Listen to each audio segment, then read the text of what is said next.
نافرمانی کے مختلف درجات ہیں کہ ایک وہ درجہ ہے کہ انسان کفر میں چلا جاتا ہے، دائرہ اسلام سے خارج ہو جاتا ہے، وہ بھی نافرمان ہے، منافق بن جاتا ہے۔ اس لیے کافر کے لیے بھی لفظ فاسق آیا ہے، اور منافق کے لیے بھی قرآن مجید میں لفظ فاسق آیا ہے۔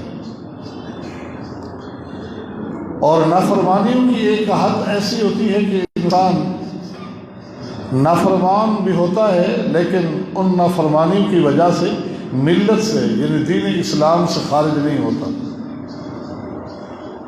عرف محدثین کی اصطلاح میں اسی شخص کو فاسق کہا جاتا ہے کہ گناہ کبیرہ کا مرتکب، جیسے جھوٹ، یہ بڑا گناہ ہے۔ تو پہلے تو واضح طور پر اللہ تعالیٰ ہم سب کو یہ نصیحت فرما رہے ہیں کہ سنی سنائی باتوں پر کارروائیاں شروع نہ کر دیا کرو،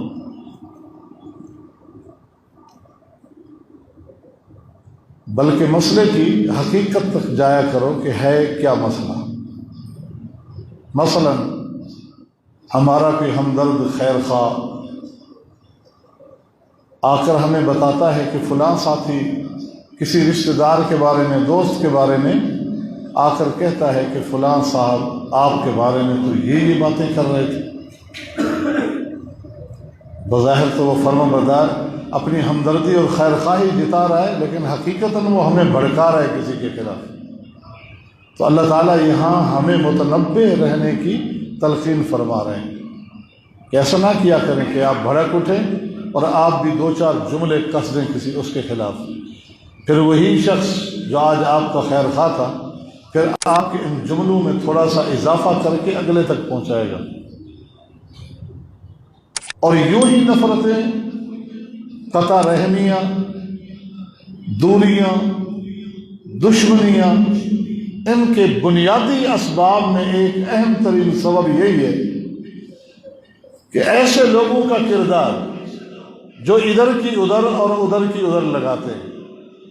اسی لیے اللہ رب العالمین کے پیغمبر نے فرمایا کہ قیامت کے دن سب سے بری حالت میں وہ شخص ہوں گے جو ذو الوجہین ہیں، دو چہروں والے ہیں، یاتی ہؤلاء بوجہ و ہؤلاء بوجہ، ادھر گئے تو ان کے خیر خواہ، ادھر گئے تو ان کے خیر خواہ بن گئے۔ سب سے بدترین حالت میں قیامت کے دن اٹھائے جائیں گے۔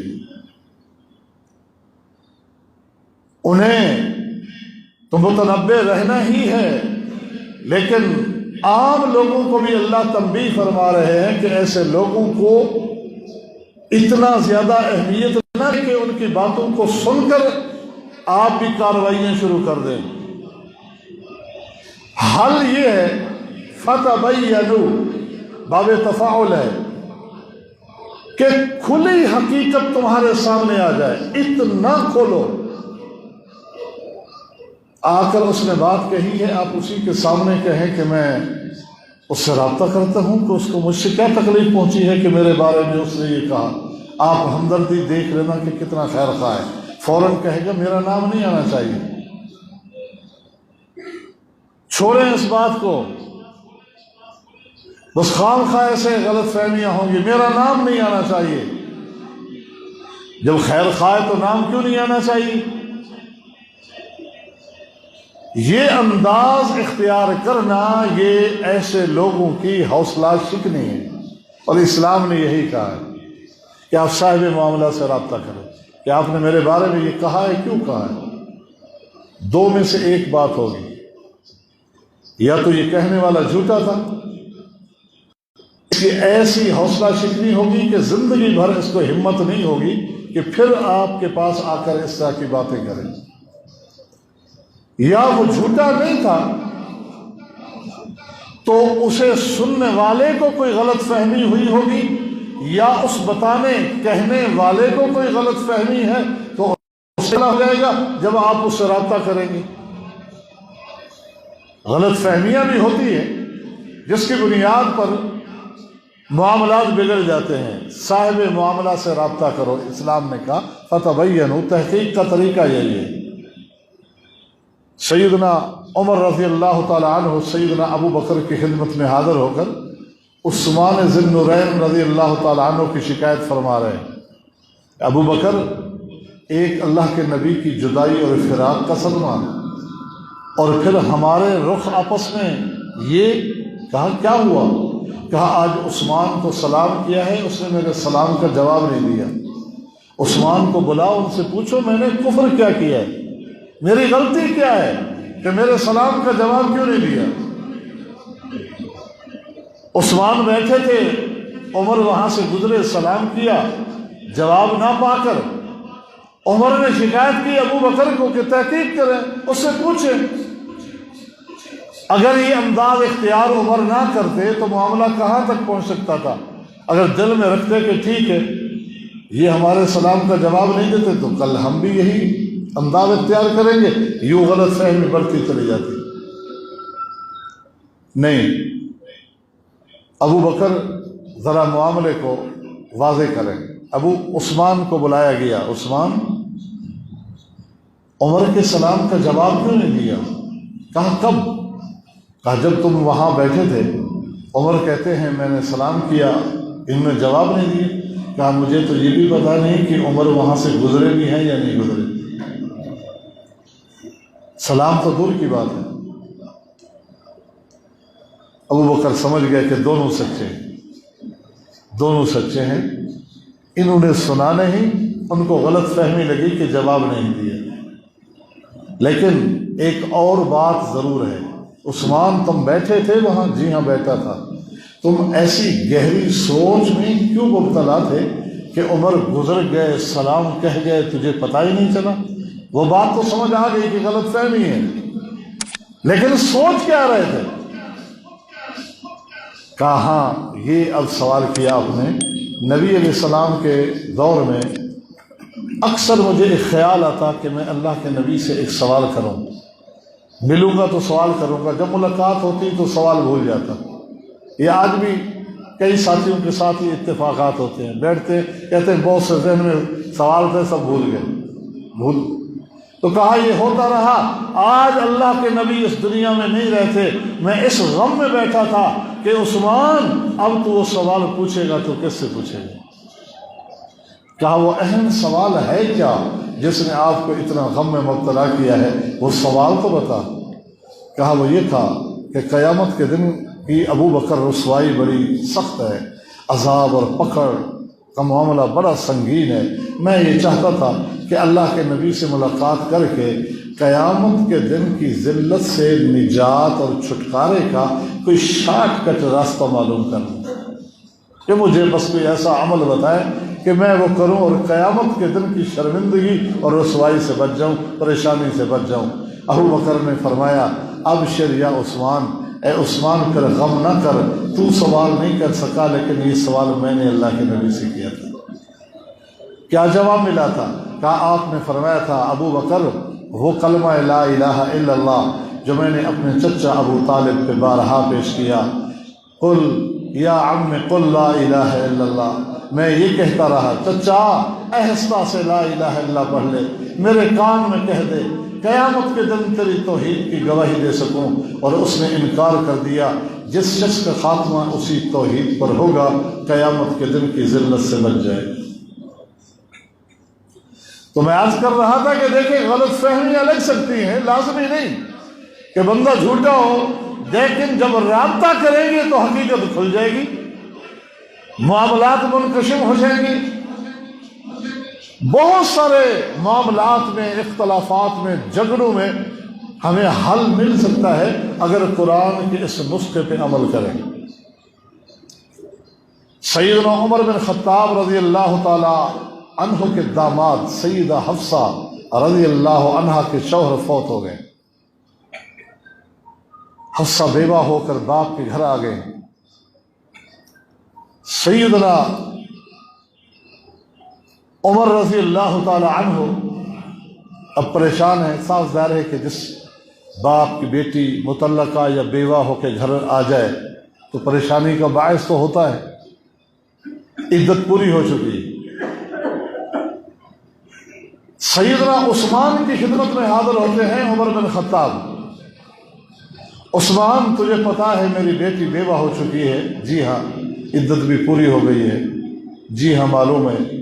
کہ میں چاہتا ہوں عثمان تو میرا داماد بن جا۔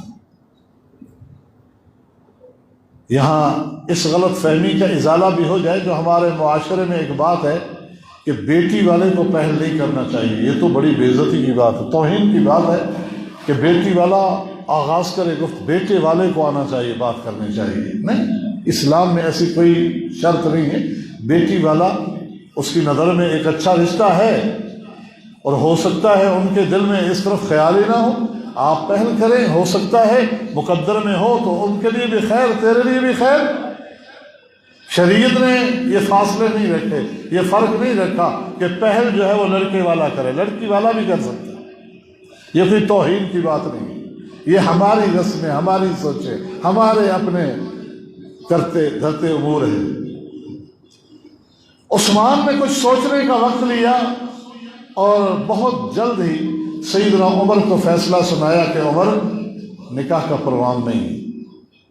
عمر کو دکھ تو ہوا، رنج تو ہوا، لیکن خیر ٹھیک ہے، اس سے بہتر کوئی داماد تلاش کرنے کو چل پڑے۔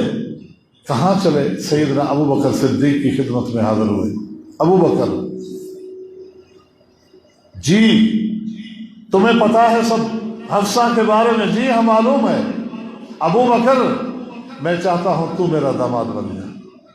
اچھے داماد کی تلاش بیٹی والوں کو ہوتی، ہر باپ کی چاہت ہوتی ہے کہ مجھے اللہ اچھا داماد دے، نیک داماد دے۔ تو عمر کے اندر بھی وہی چاہت ہے، وہی سوچ ہے، اس لیے اچھے داماد تلاش کر رہے ہیں، اچھا داماد ملے۔ ابو بکر رضی اللہ تعالیٰ عنہ نے خاموشی اختیار کر لی، کہا کہ ٹھیک ہے، سوچ کر جواب دیں گے۔ ایک دن گزرا، 2 دن، 3 دن، 10 دن، کئی دن گزر گئے۔ ابو بکر کی طرف سے جب کوئی جواب نہیں آیا تو عمر کو بہت برا محسوس ہوا کہ ان سے تو عثمان بے کر رہے، معاملے کو ایک طرف تو کر دیا، یہ نہ ہاں کرتے ہیں نہ یا تو واضح منع کر دے مجھے۔ تھوڑی ناراضگی کے آثار اب نمایاں بھی ہونے لگے، اور صدیق بھی سمجھ گئے کہ عمر کی گفتگو کا، مجھے دیکھنے کا، بیٹھنے کا، ملنے کا پہلے کا سا انداز نہیں رہا۔ ناراض ہیں، سمجھ رہے ہیں ابو بکر، لیکن بات کچھ وہیں تک رہنے دی۔ اللہ اکبر! عمر کے نصیبوں کا کیا کہنا کہ آج ایک اچھے داماد کی تلاش میں کبھی عثمان کا دروازہ کھٹکھٹاتے ہیں، کبھی ابو بکر کا دروازہ، لیکن آج عمر کے دروازے پہ ایک شخص پیغام لے کر آیا ہے، عمر، اللہ کے نبی فرما رہے ہیں مجھے اپنا داماد بنا دیں۔ عمر کے نصیبوں کا کیا کہنا، جنہیں عثمان و ابو بکر جیسا داماد چاہیے تھا، اللہ کے نبی محمد الرسول اللہ جیسا داماد مل گیا۔ فاروق کی خوشی کی کیفیت کیا ہوگی؟ نکاح ہو گیا، اب جب نکاح ہو گیا اور سیدہ حفصہ ام المومنین کی فہرست میں شامل ہو گئی ہے، امہات المومنین میں شامل ہے۔ ابو بکر عمر کو تلاش کرتے، عمر آپ مجھ سے ناراض ہیں؟ کہا جی ہاں ناراض۔ تکلف تھے کہ بات کھڑے لوگ تھے، آج تو ہم ناراضگیاں جس کے ہم کتنا ہی اپنے پیٹ میں سینے میں رکھے بیٹھے، کوئی آ کے کہ نہیں میں کیوں ناراض ہوں گا آپ سے، جھوٹ بھی بولتے ہیں۔ انہوں نے کہا ہاں میں ناراض ہوں، تم سے تو عثمان نے بھی میرے ساتھ اچھا سلوک کیا، تم نے معاملے کو اتنا لٹکایا، اور دیکھا اللہ نے میرے نصیب کیسے رکھے تھے، اللہ کے پیغمبر جیسا داماد دے دیا۔ کہا عمر، امتحان میں تو نہیں تھا، امتحان میں میں تھا۔ جس دن تیری بیٹی حفصہ کا داماد شوہر فوت ہوا، اس کی وفات کی اطلاع اللہ کے نبی کو جس وقت ملی، میں اللہ کے نبی کے ساتھ بیٹھا تھا، اللہ کے نبی نے غم کا اظہار کیا، اور اس کے بعد آپ کی بیٹی حفصہ سے نکاح کرنے کی خواہش میرے سامنے ظاہر کی۔ مجھے راز دیا تھا اللہ کے نبی نے کہ حفصہ کی عدت پوری ہو جائے نکاح میں کروں گا۔ آج تو میرے پاس جب پیغام لے کر آیا میں اللہ کے نبی کا راز تجھے بتاؤں تو اپنا ایمان کھو بیٹھوں کہ نبی نے مجھے اپنا راز دیا اور میں راز فاش کروں، اور یہ جانتے ہوئے کہ یہ خواہش میرے نبی کی ہے اور میں کہوں کہ ہاں میں نے نکاح کرنا ہے تو میرا ایمان کہاں باقی رہتا؟ امتحان میں تو میں تھا، کدھر جاؤں؟ نہ ہاں کر سکتا ہوں نہ کر سکتا ہوں۔ تیری ناراضگی کے آثار نمایاں تھے، میں سمجھ رہا تھا، لیکن کیا کرتا؟ اللہ کے نبی کو میں راز فاش نہیں کر سکتا تھا۔ نبی کا راز تھا جو تنہائی میں آپ نے مجھے دیا تھا۔ ہاں عمر، اللہ کی قسم، اللہ کے نبی مجھے بلا کر کہتے کہ ابو بکر وہ جو ارادہ میں نے کیا تھا وہ میں نے ترک کر دیا ہے، میں شام نہ ہونے دیتا، پہلے تیرے گھر کے دروازے پہ آتا اور دستک دے کے تجھے بلا کے کہتا کہ میرا نکاح اپنی بیٹی سے کرا دے۔ لیکن یہ وجہ تھی، اب حقیقت کھلی، ناراضگی ختم ہو گئی، وہ اختلاف کی جو ایک کیفیت ختم ہو گئی کہ فاروق کو حقیقت معلوم نہیں تھی کہ اصل وجہ کیا ہے، عمر صدیق خاموش کیوں ہیں۔ تو عرض کرنے کا مقصد یہ ہے کہ بیشتر ہمارے جھگڑے برادریوں میں، خاندانوں میں، دوستوں میں، ان کی بنیاد یا تو ایسے لوگوں کا کردار ہوتا ہے جھوٹے ہیں، یا غلط فہمیاں ہوتی ہیں۔ بغیر تحقیق کے معاملے کو اتنا آگے بڑھایا جاتا ہے کہ دشمنیوں میں تبدیل ہو جاتی ہیں دوستیاں، قطع رحمیاں ہوتی ہیں، رشتے ٹوٹ جاتے ہیں، ایک دوسرے سے رخ کر جاتے ہیں۔ تو قرآن نے کہا فَتَبَيَّنُوا أَن تُصِيبُوا قَوْمًا بِجَهَالَةٍ، ایسے لا علمی میں کسی کے خلاف کارروائی نہ کیا کرو، پہلے مسئلے کی حقیقت کو جانا کرو۔ ہو سکتا ہے غلط فہمیاں ہوں یا ہو سکتا ہے غلطیاں ہوں، اور یہی اسلام ہمیں سبق دیتا ہے دین کے حوالے سے بھی۔ دین کے حوالے سے بھی ہم یہی سوچ بنائیں کہ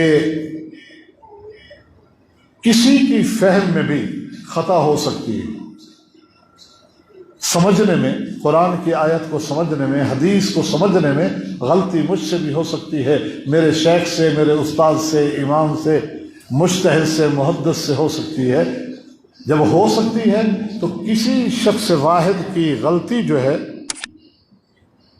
وہ دین نہیں بن سکتی۔ ساتھی قریب قریب ہو جائیں، بعد میں آنے والوں کو تھوڑی پریشانی کا سامنا ہے، ساتھی قریب قریب ہو جائیں، آگے جگہ موجود ہے الحمدللہ۔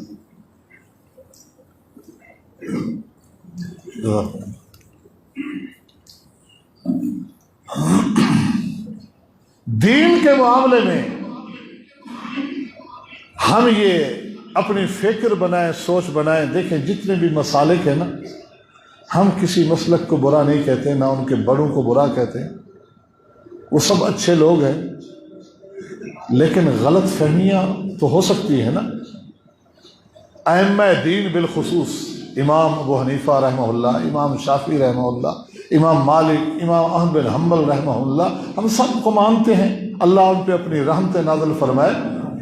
لیکن ہمارا جب یہ عقیدہ ہے کہ غلط فہمی صدیق سے بھی ہو سکتی ہے، فاروق سے بھی ہو سکتی ہے، تو ان ائمہ دین کے بارے میں یہ نظریہ رکھنا یہ کون سی توہین اور گستاخی ہے؟ اور جب غلط فہمی ہو سکتی ہے، ایک بات کو سمجھنے میں غلطی ہو سکتی ہے، تو جس چیز میں غلطی کا احتمال ہے وہ دین نہیں۔ غلطی کے احتمال سے پاک صرف دو چیزیں ہیں، اللہ کا قرآن ہے اور محمد رسول اللہ کا فرمان ہے۔ اس لیے آنکھیں بند کر کے کسی چیز کو لیا جا سکتا ہے تو وہ قرآن کی کوئی آیت ہے یا محمد رسول اللہ کا فرمان اور آپ کی سنت ہے۔ دین یہ کسی سے محبت اور عقیدت میں اتنا غلو نہ کرے، اتنا آگے نہ بڑھا جائے کہ جو کچھ اس نے سمجھا وہی دین ہے۔ دیکھو فہم، فقہ ایک ہی چیز ہے، یعنی فقہ حنفیہ کا معنی یہ کہ امام ابو حنیفہ کی فہم کہ انہوں نے کیا سمجھا، فقہ شافعیہ کا معنی ہے امام شافعی کی فہم کہ انہوں نے کیا سمجھا۔ جب ہم فقہ صدیقی کو دین نہیں کہتے کہ ابو بکر کی فہم ذاتی وہ بھی دین نہیں ہے، اس میں بھی خطا ہو سکتی۔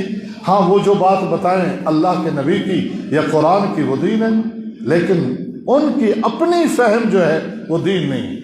اس لیے فقہ صدیقی دین نہیں کہا گیا، فقہ فاروقی نہیں ہے، فقہ عثمانی نہیں ہے، فقہ علوی نہیں ہے۔ تو یہ وسعت ہمارے اندر ہونی چاہیے کہ جب ہم اس بات کو جانتے اور مانتے ہیں کہ سمجھنے میں، فہم میں، فقہ میں بڑے سے بڑے سے بھی غلطی ہو سکتی ہے، چھوٹے سے چھوٹے سے بھی غلطی ہو سکتی ہے۔ دین اسلام، تاریخ اسلام میں ہمیں ایک ایسا واقعہ ملتا ہے کہ ایک موقع پر سینکڑوں صحابہ ہیں، 1400 1500 صحابہ کی تعداد میں، اور سب کے سب اللہ کے نبی کی ایک حدیث کو سمجھنے میں غلطی کر بیٹھے، فہم میں خطا ہو گئی۔ کون سا موقع ہے؟ صلح حدیبیہ کا موقع ہے۔ بخاری کے اندر حدیث ہے، جب صلح ہو گئی، شرائط طے ہو گئے، اللہ کے نبی صلی اللہ علیہ وسلم نے خطاب فرمایا اور اعلان کیا کہ ساتھیوں اٹھو، یہ فیصلہ ہو چکا، جو جانور ساتھ لائے ہو ان کو یہاں حدیبیہ کے میدان میں ذبح کرو، احرام کھولو، واپس چلنا ہے، اس سال عمرہ نہیں کرنا، اگلے سال آنا ہے۔ تو کوئی ایک صحابی بھی نہیں اٹھا۔ آپ نے دوبارہ اعلان کیا تو کوئی ایک بھی نہیں اٹھا۔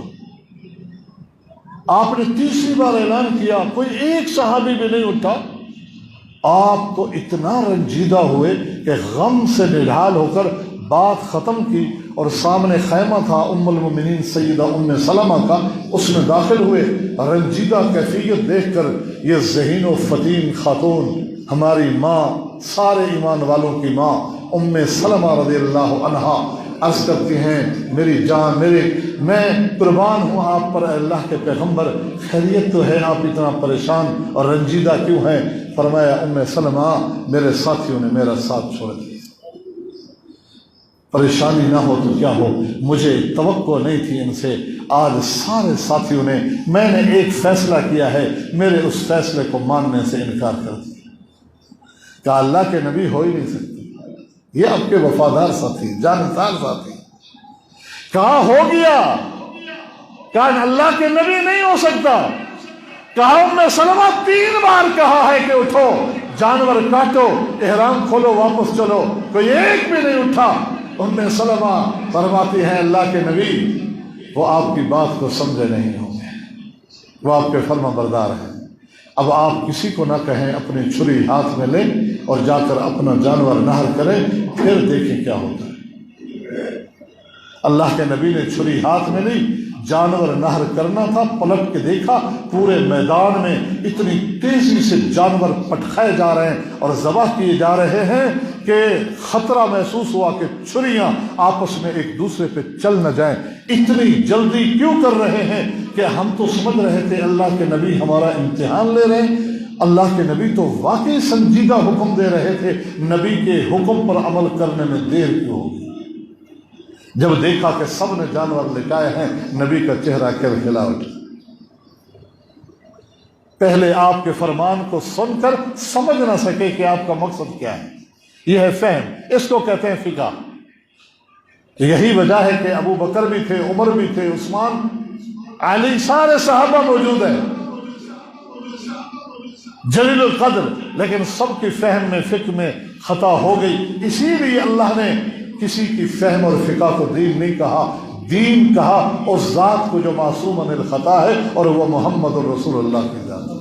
بس ہم یہی کہتے ہیں ساتھیوں، لوگ کہتے ہیں اماموں کے گستاخ ہیں، کوئی کچھ کہتا ہے، کوئی کچھ کہتا ہے فقہوں کو نہیں مانتے۔ ٹھیک ہے، اپنے اپنے انداز سے کہتے رہو باتیں، ہم نے یہ نہیں کہا، ہم نے یہی کہا ہے کہ ہم ان کو نہ جھوٹا کہتے ہیں نہ ان کو برا کہتے ہیں، وہ سچے ہیں، سکا ہے، نیک ہے، دیندار ہے، متقی ہے، پرہیزگار ہے، لکھوا لو ہم سے، ہم اقرار کرتے ہیں، لیکن غلطیاں تو ہو سکتی ہے نا۔ آپ نے ان کی فہم و فراست کو ہی دین بنا لیا، یہ سب سے بڑی غلطی ہے۔ دین نہیں، دین اللہ کا قرآن ہے اور محمد رسول اللہ صلی اللہ علیہ وسلم کی سنت ہے۔ یہی وجہ ہے کہ صحابہ میں بھی اختلافات ہوتے تھے، فہم ایک ہی حدیث ہے، ایک. ابو بکر بھی اسی کو دلیل بنا رہے ہیں، عمر بھی اسی کو دلیل بنا رہے ہیں. مانعین زکوٰۃ، منکرین زکوٰۃ کے خلاف صدیق نے تلوار نکالی. انکار سب سے پہلے اختلاف فاروق نے کیا تھا. اور کیوں؟ کس بنیاد پر؟ دلیل کی بنیاد پر، حدیث کی بنیاد پر. یہ نہیں کہ امام وقت ہیں، خلیفہ وقت ہیں، خلیفۃ الرسول ہیں، جو کہہ دیں لہذا ہم تو واجب التقلید انہیں مانتے ہیں، اس کی بات کو مان لیں. نہیں، فاروق نے حدیث کو، اللہ کے نبی کے اس فرمان کو صدیق کے فیصلے کے خلاف سمجھا. سمجھ فاروق کی غلط تھی، بعد میں فیصلہ ہو گیا، لیکن فاروق نے یہ سمجھا کہ یہ حدیث ابو بکر کے خلاف جاتی ہے. کہا ابو بکر کیف تقاتل الناس، کیسے تلوار نکالتے ہو لوگوں کے خلاف جو لا الہ الا اللہ کہتے ہیں؟ اللہ کے نبی نے نہیں کہا تھا کہ جو لا الہ الا اللہ کہیں ان کی مالوں کی حفاظت بھی ہمارے ذمے، ان کی عزتوں کی، ان کی جانوں کی حفاظت بھی ہمارے ذمے. یہ حدیث کہاں جائے گی؟ وہ لا الہ الا اللہ پڑھتے ہیں تو ان کے خلاف تلوار نکالتا ہے. صدیق نے بھی اسی حدیث کو دلیل بنایا. کہا فاروق، اللہ کے نبی نے آگے یہ نہیں کہا الا بحق الاسلام، کہ جہاں ہاں حفاظت ہم مال کی کریں گے، جانوں کی بھی کریں گے، لیکن اسلام جہاں مال مانگے گا وہاں مال بھی دینا پڑے گا، جہاں جان مانگے گا وہاں جان بھی دینی پڑے گی. او فاروق، اللہ کی قسم، نماز اور زکوٰۃ میں جس نے فرق کیا ابو بکر اس سے لڑے گا. زکوٰۃ حق الاسلام ہے، میں مانگوں گا، یہ انکار کریں گے میں تلوار نکالوں گا. جب حق الاسلام کی تشریح کی، صدیق فاروق بات سمجھ گئے. کہتے ہیں کہ واقعی ابو بکر، اللہ نے حق کے لیے تیرا سینہ کھول دیا. بات سمجھ میں آ گئی کہ میری فہم میں غلطی تھی، صدیق کی فہم میں غلطی تھی. تو فہم و فقہ اور فراست صدیق میں، فاروق میں بھی خطا ہو سکتی ہے. اس لیے فاروق کی فقہ، فاروق کی فہم بھی دین نہیں ہے، فاروق بھی واجب التقلید نہیں ہے، واجب الاطاعت نہیں ہے، واجب الاتباع نہیں ہے. واجب الاتباع اور واجب الاطاعت شخص ہے محمد الرسول اللہ کی، کیونکہ وہ غلطیوں سے پاک ہے. تو یہ ذہن بناؤ، فتبینوا، تحقیق کرو. اصول حدیث کا یہ علم، خاص طور پر اسماء الرجال، راویوں کی چھان پرکھ کرنا، اسی آیت کے پیش نظر وجود میں آیا ہے کہ تحقیق کرو کہ یہ حدیثیں جو بیان کر رہے ہیں یہ ہیں کون، کیسے ہیں. اسی حدیث، اسی آیت کے پیش نظر اس سارے علم کا، اس علم کی کئی شاخیں ہیں جو وجود ہوا ہے اسی آیت کے پیش نظر کہ رب نے فرمایا فتبینوا، تحقیق کرو. ہم تحقیق کریں گے حدیث کے بارے میں بھی کہ واقعی صحیح سند ہے، مستند ہے تو ٹھیک. تائیدیں، شواہد دیکھے جاتے ہیں، متابعات دیکھے جاتے ہیں. تو دینی بھی بہت سارے اختلافات حل ہو سکتے ہیں اگر ہم اس آیت کو صحیح معنی سمجھے اور اپنے اوپر نافذ کریں. دنیاوی بھی بہت سارے معاملات حل ہو سکتے ہیں، دنیاوی جھگڑے، اختلاف وہ بھی ختم ہو سکتے ہیں. دین کے معاملے میں جب یہ سوچ بنائیں گے کہ ہر ایک کی فہم میں خطا ہو سکتی ہے، ہم سب کا احترام کریں، لیکن کسی کی فہم اور فقہ کو دین نہ کہیں. دین جو ہے وہ غلطیوں سے پاک چیز کا نام ہے، اور وہ اللہ کا قرآن، محمد الرسول اللہ کا فرمان. جہاں اتفاق ہے ساری امت کا، ساتھ چلتے جاؤ. لا تجتمع امتی علی ضلالۃ، میری امت کبھی بھی کسی غلط کام پر اجماع نہیں کرے گی، مجتمع نہیں ہوگی. چلتے جاؤ. جہاں اختلاف ہو جائے سوچوں کا، فکروں کا، فہم کا، فراست کا، ایک کی فہم کچھ کہتی ہے، دوسرے کی فہم کچھ کہتی ہے، اب رجوع کرو اللہ کی طرف یعنی قرآن کی طرف، اب رجوع کرو رسول اللہ کی طرف یعنی محمد رسول اللہ کی سنت اور حدیث کی طرف. جب اختلاف ہو گیا اس کو ختم ہم نے کسی کی فہم پہ نہیں کرنا. یہی تو کہا تھا فاروق نے. ملک شام کی طرف جاتے ہوئے راستے میں اطلاع ملی کہ طاعون کی وبا پھیل چکی ہے. مشورہ کیا کیا کرنا چاہیے؟ کسی نے کہا جانا چاہیے، کسی نے کہا نہیں جانا چاہیے۔ اختلاف ہو گیا۔ اب کہا اختلاف ہو گیا تو پھر بتاؤ کیوں جانا چاہیے؟ کہا ویسے ہماری سوچ ہے، پتہ نہ چلتا، پتہ چل گیا ہے تو نہیں جائیں۔ کہا یہ کوئی دلیل نہیں، یہ تمہاری اپنی فہم ہے۔ تم کہتے ہو جانا چاہیے، کیوں؟ کہا بھئی موت و حیات کا مالک اللہ ہے، ہمیں جانا چاہیے، موت لکھی ہوگی تو آ جائے گی۔ کہا دلیل کیا ہے؟ کہا کوئی دلیل نہیں، ہماری اپنی فہم ہے، اپنی سوچ۔ کہا یہ دلیل نہیں، اب یہاں رہو، رکو، اب اختلاف ہوا ہے تو دلیل سے ہی اس کا خاتمہ کریں گے۔ مہاجرین اولین کو بلایا گیا، دلیل کسی کے پاس نہیں۔ قافلے سے پیچھے رہ جانے والے عبد الرحمن بن عوف پر آئے، کیوں رکے ہوئے ہو؟ کہا معاملہ یہ ہے، آراء کا اختلاف ہو گیا، فکر و فہموں کا اختلاف ہو گیا، کچھ کہتے ہیں جائیں، کچھ کہتے ہیں نہ جائیں، آپ کیا کہتے ہیں؟ کہتے ہیں میں یہی کہتا ہوں کہ واپس پلٹ جانا چاہیے۔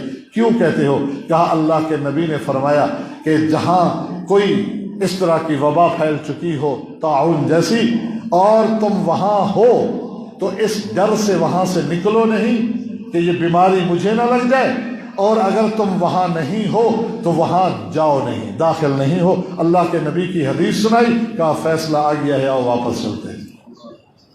یہ ہے دین، یہ صحابہ سے ہم نے سیکھا، تابعین سے بھی یہی ملا، اسلاف سے یہی ملا۔ منہج سلف کی دعوت جو ہم دیتے ہیں، منہج سلف یہی ہے۔ منہج سلف پہ یہ نہیں ہے کہ کسی سلفی کسی بزرگ کی فہم کے مطابق ہی اپنی زندگی کے سارے معاملات، کیونکہ اسلاف کی فہم میں بھی اختلاف ہوئے، ہاں جہاں متفقہ فہم ہے اس کو لے کے چلنا ہے۔ یہ ہے منہج سلف۔ اللہ مجھے اور آپ کو اپنانے کی توفیق عطا فرمائے، اور قرآن کی یہ آیت ہمیں یہی سبق دے رہی ہے کہ ہم اپنے دنیاوی معاملات میں بھی، اپنے دینی معاملات میں بھی اس نقطے کو ہمیشہ اپنے ہاتھ میں لے لے کہ فتبینوا، تحقیق کریں۔ اللہ تعالی ہمیں حق بات کی توفیق نصیب فرما دے۔ وآخر دعوانا ان الحمد للہ۔